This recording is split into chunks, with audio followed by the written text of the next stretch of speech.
Oh man, does that look healthy to you? Yeah, me neither. I mean, that deep breathing stuff is a lot of work, and it looks like you're dying. Not for nothing. But anyhow, just gonna make a quick video about just throwing some thoughts out there about the possibility of over breathing, right? We always look at like breathing is a good thing, so we need more of it, right? Eating is a good thing, so we need more of it. Sleeping is a good thing, so we need more of it. But chances are, right? I'm sure you've had times where you overslept and you felt like shit, right? You slept too much. Times that you overate, you felt like shit. Well, guess what? What if I told you over breathing, you'll also feel like shit, you know? More does not always mean more. Sometimes less is more, if you get what I'm saying. The mathematicians just bear with me. But, it doesn't always mean it's better, is my point. And so, uh, I'm just coining it breath fasting because it just kind of explains things in a better way, at least for me. So I started doing this practice, and I haven't spoken on it because I wanted to experiment with it myself first before I put it out there. I know it's going to be controversial with all my spiritual and breathwork fanatics out there. They're going to say, no, Danny, we need to breathe more. People are breathing in too shallow, but actually people are breathing in too much. And there's a lot of science we could get into. I'll get into that in another video if people are like interested in that. But just from the logic standpoint, just think about that. And my fasters know this, right? That when the best way to become even more sensitive to something and be more efficient with it, right, is to fast away from it, right? So even in a dopamine detox, if any of you have heard of that, it's like where you let go of all technology or anything that feeds you dopamine. So you're essentially having no mental stimulation, and then what happens is you get self-stimulated, and even studying could become super interesting to you. So a big part of the reason why we want more stimulation is because we're always around it. And so my fasters know this, that like when you fast a lot, your body assimilates the food better, right? It's more effective with it. It squeezes and juices whatever we think we need out of it, right?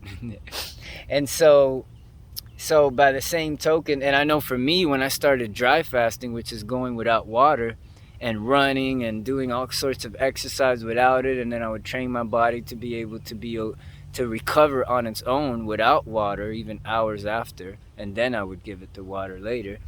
And my body got real efficient with it, where I could go very, very long periods without water and it's fine. So imagine that the same thing could be applied to the breath, where in order to make the most out of your breath, to utilize it the best, is to fast away from it, right? And so then just imagine, right? And I've gotten to this point, so I'm not just talking speculation like out of something I don't know, but imagine that you can just take in a sip of air like this and let it go, and then just chill. You don't need another breath for second, like sometimes like 10-15 seconds at a time. And then when you need to breathe again, you just take a small sip of air again, in and out, and you just chill.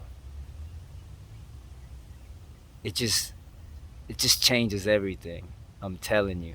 And man, since I've been doing this, I've been able to relax parts of my body that I just couldn't before. I don't know if you guys ever have tension in any areas of your body and you just can't seem to get into that area. You can't seem to relax it or soften it for anything that you do. Like, this was able to relax those areas for me. It got rid of even more suppressed emotions I didn't even know I had. My body started shredding up as I was doing this, and they recommend, the people that taught me this, which I'll provide some links for those who are interested, or you can always DM me.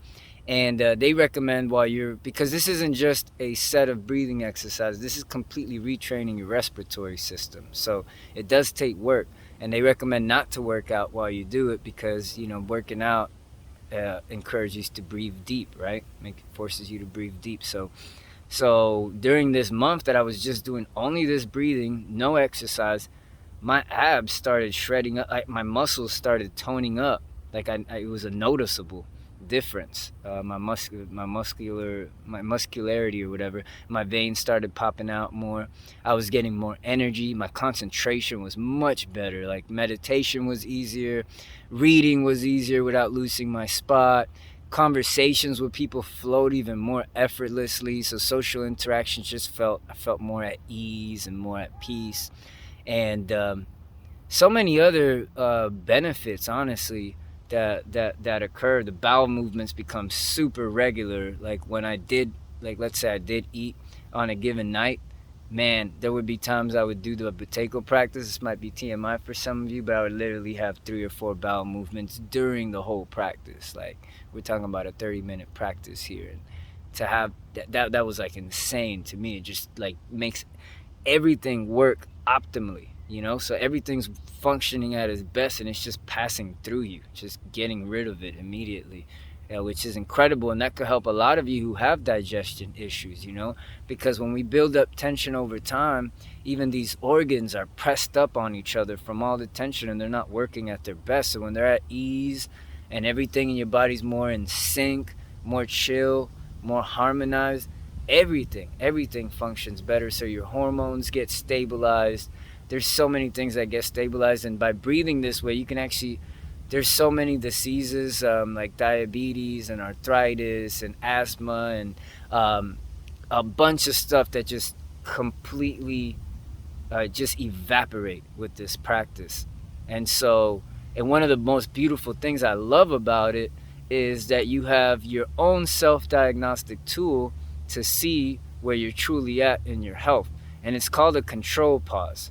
And so the guy who discovered all this and put it all together, because there's people think that getting more oxygen in gets more oxygen into your cells, but there's this thing called Bohr's law, which you could look into, and it's basically the concept that the cell actually needs carbon dioxide in order to dissociate the oxygen molecule from the blood into the cell.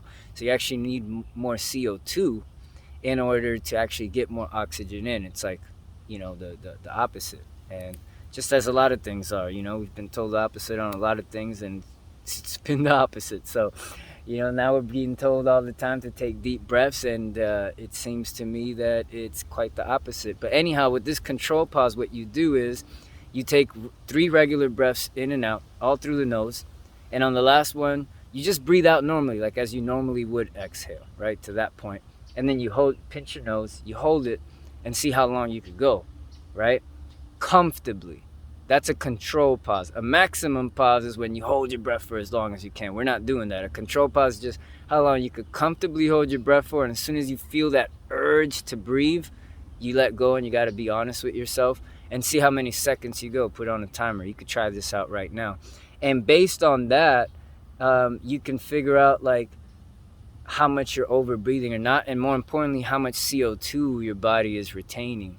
And that's important because basically they found out that a lot of disease, all of this is correlated to CO2. So if you have high CO2 levels, you'll actually be healthy. And he was actually able to even tell when somebody was about to die just based off their breathing, when they were in their deathbed. He could tell when they were about to go, because once your control pause gets below 5 seconds, then you're basically almost out of that.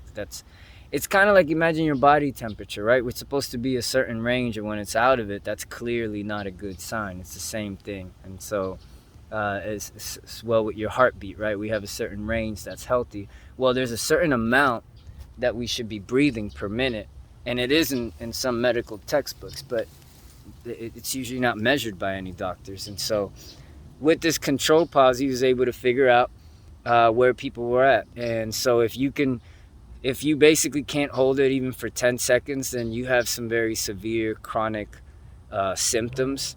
From 10 to 20 seconds, you basically have very frequent symptoms of some sort.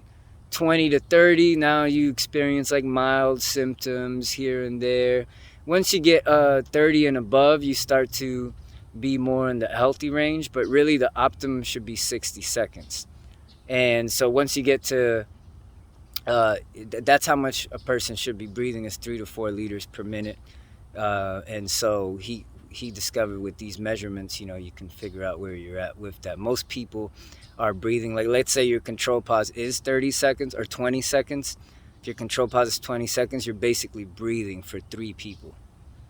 You get what I'm saying? So so what I loved about this is that all you got to do is get your control pause up, and so you have a direct measure for yourself of where you need to go. And so once you typically get your control pause up to, like, you ideally want to get it to like 45 seconds, and then that's when your body goes into deep cleansing. And that's one of the things about this practice that I hadn't heard about with other breath works, is that you go through cleansing reactions. I've only heard of cleansing reactions when it comes to fasting and diet and stuff like that.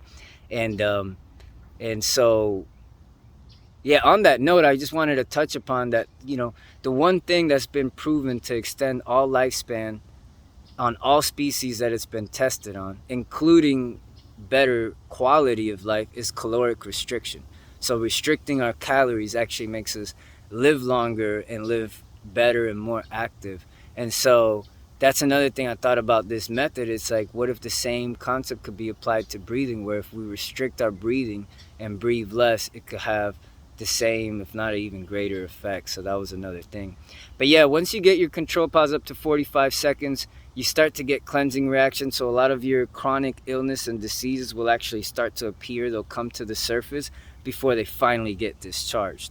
And that's what's so cool about this method. It seems to discharge like all chronic illness. It starts to come up to the surface as long as you're consistent with it, and it moves out. And then it goes by, it usually goes from more recent to your earlier lifehood. So all the more recent chronic illness that you've developed goes first, and then it works backwards into things that you developed or experienced when you were a teenager, and then when you were a kid, and it works backwards like that. It's really amazing. So it'll bring up things that you just like forgot that you had even had, and then discharges them. So it's quite a beautiful practice. I love everything that I can measure myself. I don't have to worry about an outside source, because even outside sources, now you have to depend, like, let's say you even get your blood tested, which I'm not here to say what you should or shouldn't do, but when we do something like that, right, I have to now depend on that, like, the right blood got sent, that it got, taken, that it was well maintained as it got sent, that they ran the test properly, and it didn't get mixed up with somebody else's, and that, the test came out positive, which is why a lot of times people get second, third, and fourth opinions from doctors, or get the same test ran multiple times just to make sure. And so what I love about this is that anytime you can check your heartbeat, which that's what they recommend, you could check your heartbeat by, checking your pulse for 15 seconds, you multiply it by 4. So you get that, and then you get your control pause. Now you have 2 measures of health, and you do the breathing, and you check it again after and see how you are. And you could check this day by day and see where your health is going, and be in control. Have health, bring health back into your own hands. So I'd like to talk a lot more about this if people are interested, but I figure I'd give just a little quick introduction here. And yeah.